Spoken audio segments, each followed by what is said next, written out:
बर' माहारियारि फरायसा आफादनि जे 3rd एनुअल कनफारेन्स आरो फर्स्ट ट्राइबल पिपल्स कनक्लेवनि जे हाबाफारि बे हाबाफारियाव दिनै जोंहा जोबथा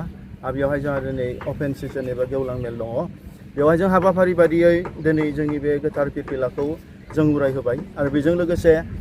बर' माहारियारि फरायसा आफादनि फिरफिलाजों उरायहोनायजों लोगोसे जोंहा गोबां ट्राइबल स्टुडेन्टस दैदेनगिरिफोरनि जोंहा दिनै हाबाफारिनि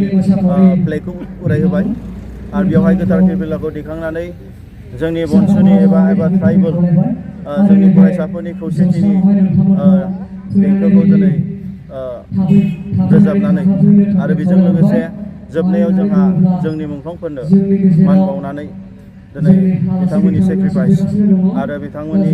जे बावसोमनायखौ जों सनमान होनानै जोंनि गोथार फिरफिलानि जे हाबाफारि बे हाबाफारिखौ दिनै फोजोबनाय जाबाय।